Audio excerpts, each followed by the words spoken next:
Bueno, ya regresamos nuevamente con la W Radio Latino 2. Quería comentarles también algo de la transportación, ¿no? El otro día, creo que en los meses pasados, eh, estaba tratando de escuchar y poner mucha atención en lo que hablan las estadísticas de la transportación.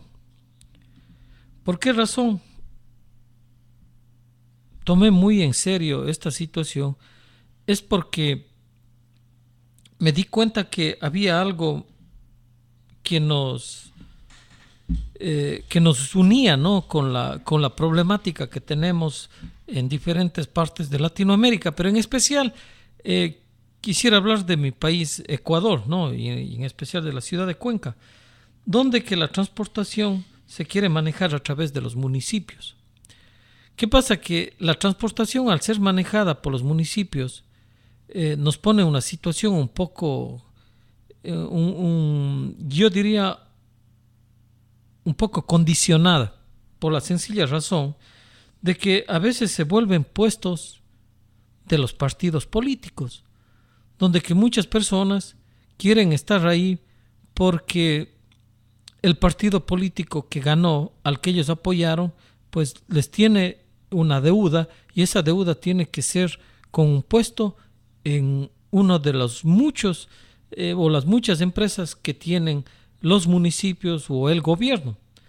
Aquí se ve cada caso, ¿no? Y en realidad no es una cosa que me sorprende, pero sí que se podría dar un cambio, por lo menos en la transportación, por los diferentes problemas que ha venido pasando la transportación en mi país desde que yo me recuerdo, ya que aparte de ser técnico mecánico graduado, soy un chofer profesional de categoría E. Para los que no saben, de categoría E es una categoría especial, ya que con humildad digo que manejo todo tipo de maquinaria pesada, ya sea desde un tráiler, volqueta, pala, tractor, retroexcavadora, motoniveladora.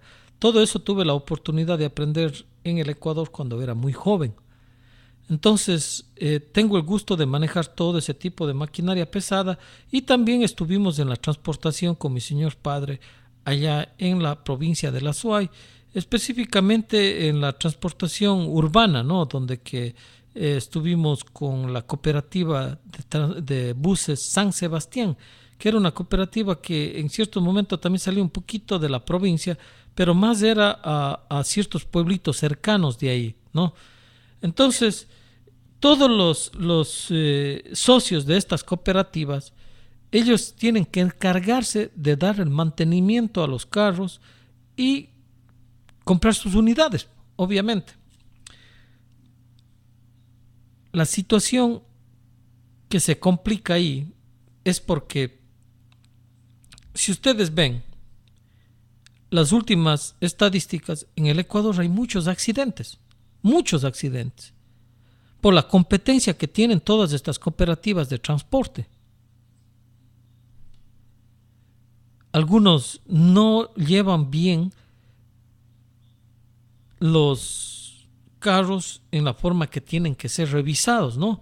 Entonces, cuando no tienen las revisiones correspondientes, a veces no tienen frenos de buena calidad, no tienen ruedas o llantas en buenas condiciones. Los choferes, muchos de los casos, pues para tratar de hacer un poco más de dinero o levantar un poco de dinero, porque eso es lo que sucede.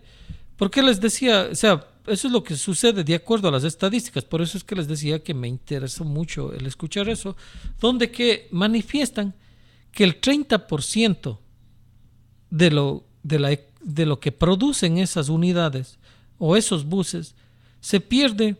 ¿Por qué razón? Porque el manejo de dinero, a veces cash, y el ser propietario cada uno de su unidad, marca la diferencia. Entonces, el, el, el chofer tiene que correr y eh, no puede controlar esa situación. Pero mil disculpas, pasa que estamos aquí también en el negocio, entonces hay que cerrar la puerta ya. Eh, entonces ellos comienzan a correr exageradamente los carros, se destruyen más los carros, por ende le cuesta más al dueño. El hecho de que esta persona, al ser dueño de una sola unidad, las agencias que se encargan de la venta de estos camiones o de estos carros o de estos buses, pues hacen mucho más dinero vendiendo individualmente que si estas personas se unieran no como una cooperativa, sino como una compañía de inversiones, porque cada individuo que es socio de estas cooperativas se convertiría prácticamente en dueño de unas acciones de acuerdo al valor de la unidad, de acuerdo al valor que tenga el puesto en esa cooperativa, ¿no? Entonces, eso incrementaría sus acciones y ya no hubiera este tipo de competencia. El chofer, ¿por qué tiene que correr si él pertenece a una compañía, no a una sola persona que es dueña de una unidad? Las unidades serían de todos los accionistas, ya no sería de una persona. Entonces, la compra de repuestos o partes para los carros sería prácticamente por parte de la compañía, ya no por un grupo de personas. Los seguros de los carros sería por la compañía que tuviera un menor valor, ya no por un socio. Aquí en este caso ya son accionistas. Entonces, esas grandes economías que se dieran, porque les tengo que decir que en mi país muchos de los repuestos importados le suben hasta el 300%, increíblemente, hasta el 300%. ¿Por qué razón? Recuérdense que ahí tengo mucho conocimiento de causa porque soy dueño de un pequeño almacén de repuestos. Entonces, aquí, en primer lugar, la compañía que produce los repuestos es una. El representante de que compre esos productos, o a veces les llaman warehouse, son otros. Después de eso vienen los almacenes de repuesto o los autopar, que son los autorizados para vender en pequeñas cantidades. Ustedes se pueden imaginar si estas personas que venden repuestos en el Ecuador ya pasaron por 3 manos esa parte del carro. Hasta llegar al Ecuador pueden pasar por 4, 5 y 6 manos.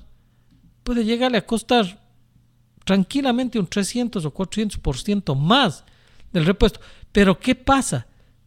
Como le dije, hablando específicamente de mi país, si estas personas fueran a Brasil, que están las grandes ensambladoras ahora de carros de diferentes marcas, y dijeran, bueno, nosotros necesitamos 1000 camiones, buses de esta marca, el precio sería completamente diferente, con grandes descuentos.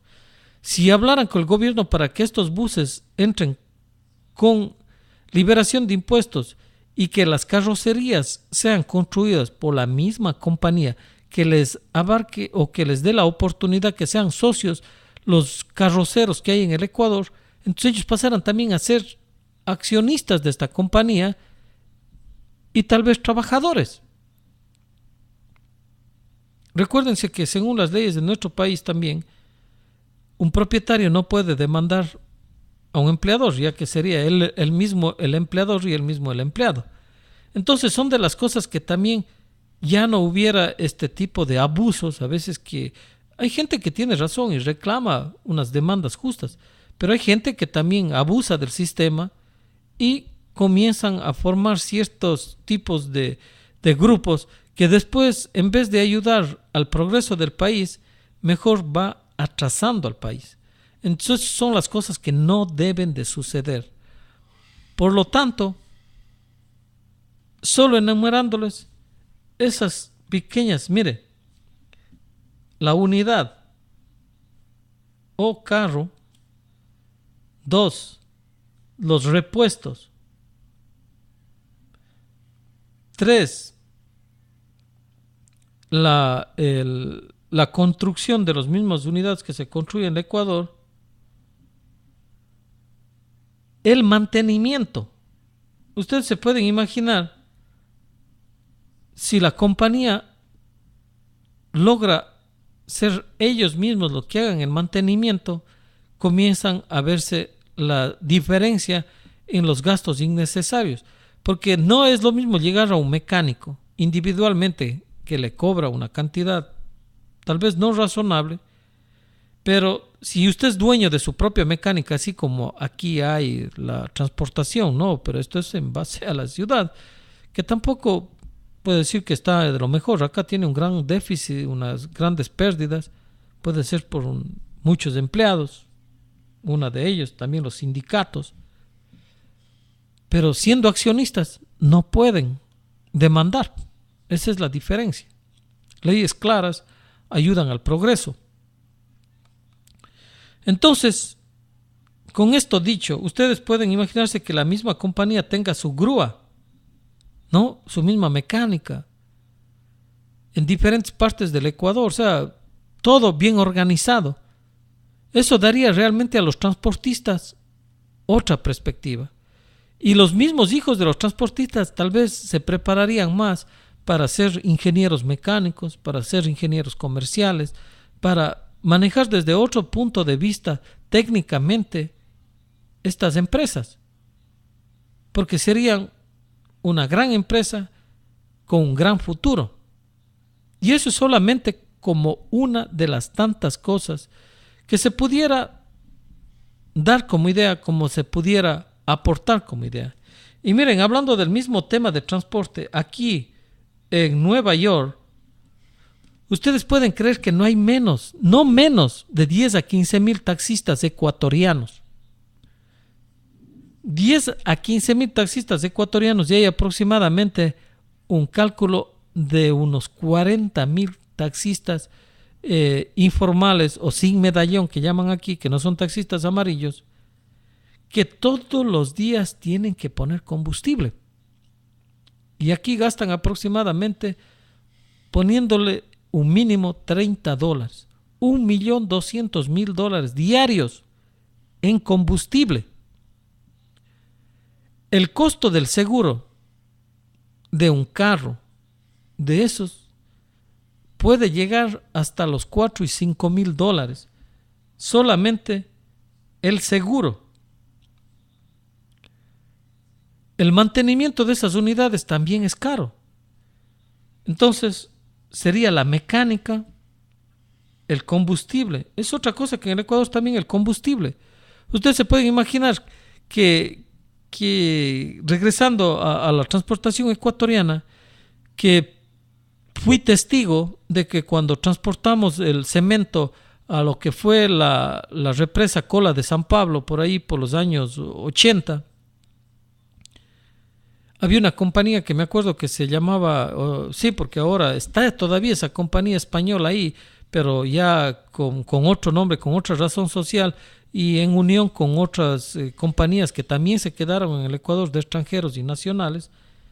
Pero esa compañía tenía un cupo de combustible y ellos hacían su propio mantenimiento y a nosotros no nos quedó ese mensaje, lamentablemente. Miren, ellos tenían su propio combustible, su propia mecánica, ellos tenían todo propio ahí en el descanso. Para las personas que son ecuatorianos estaba en el descanso. Ellos muchas de las veces nos vendían el combustible a nosotros, a los ecuatorianos. Entonces, ¿cómo ustedes explican todo esto? Que en los años 80, cuando yo fui camionero a la edad de 16 años, yo ya manejaba un tráiler de Guayaquil a la Cola de San Pablo.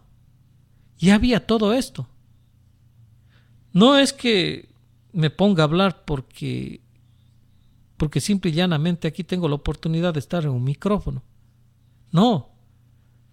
Estoy hablando con conocimiento de causa.